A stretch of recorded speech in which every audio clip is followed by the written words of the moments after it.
ईसा ने अपने शिष्यों से यह भी कहा, किसी धनवान का एक कारिंदा था। लोगों ने उसके पास जाकर कारिंदा पर यह दोष लगाया कि वह आपकी संपत्ति उड़ा रहा है। इस पर स्वामी ने उसे बुलाकर कहा, यह मैं तुम्हारे विषय में क्या सुन रहा हूं? अपनी कारिंदगिरी का हिसाब दो, क्योंकि तुम अब से कारिंदा नहीं रह सकते। तब कारिंदा ने मन ही मन यह कहा, मैं क्या करूं? मेरा स्वामी मुझे कारिंदगिरी से हटा रहा है। मिट्टी खोदने का मुझ में बल नहीं, भीख मांगने में मुझे लज्जा आती है।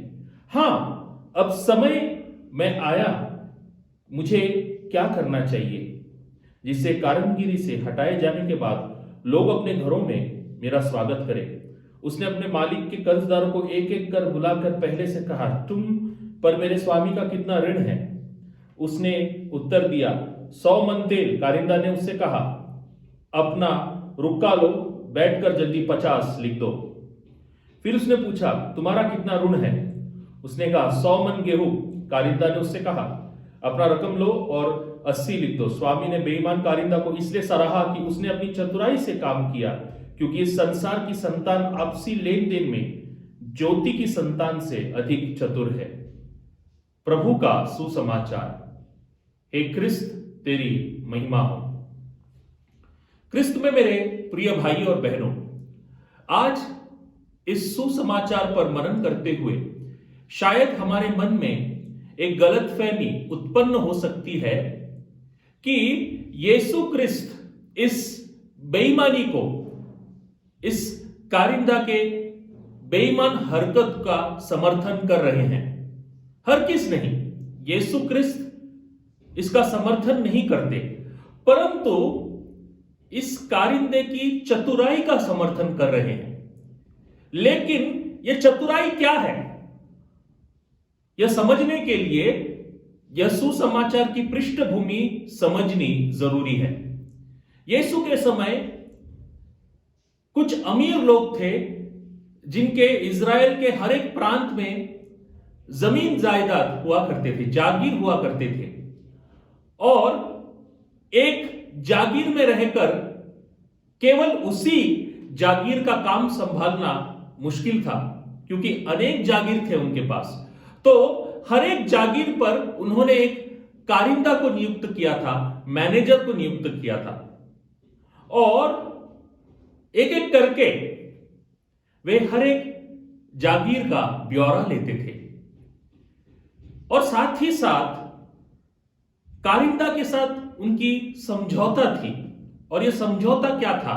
यह समझौता था कि तुम व्यापार करो, उत्पन्न भेजो, जो कुछ भी उत्पन्न हुआ है जागीर में उसको बेच दो, और जो भाव है, जो पैसा है, वह मेरे हवाले कर दो। लेकिन बाजारी भाव से भी ज्यादा भाव तुम दलाली के रूप में ले सकते हो।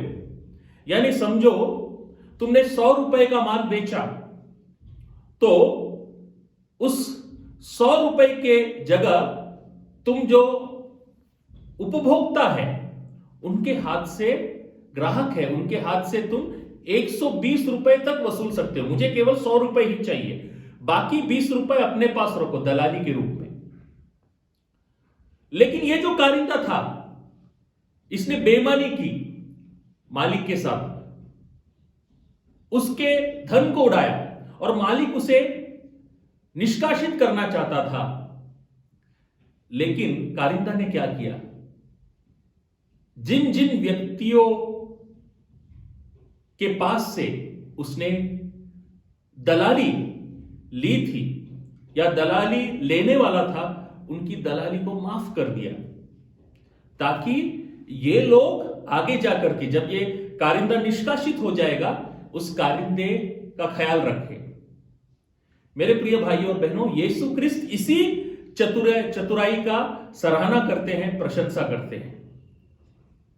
तो हमें क्या करना चाहिए? आज इस सुसमाचार का मतलब क्या है हमारे जीवन में?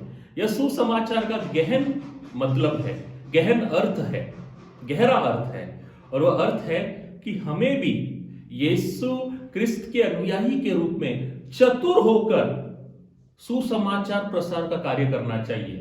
एक अच्छे शिष्य के नाते अपने धार्मिक कर्तव्यों को निभाना चाहिए चतुराई के साथ। जैसे शायद हम में से बहुत सारे लोग हैं जो सामाजिक माध्यम का उपयोग बखूबी करते हैं, लेकिन क्या उस चतुराई को हम ईश्वर के राज्य के प्रचार प्रसार के लिए उपयोग कर सकते हैं क्या? साथ ही साथ हम में से बहुत सारे लोग हैं जो अच्छा गाना गाते हैं, लेकिन इस प्रतिभा का उपयोग, इस चतुराई का उपयोग क्या हम कलीसिया के लिए कर सकते हैं क्या? इस प्रश्नों पर मनन करें। आमीन।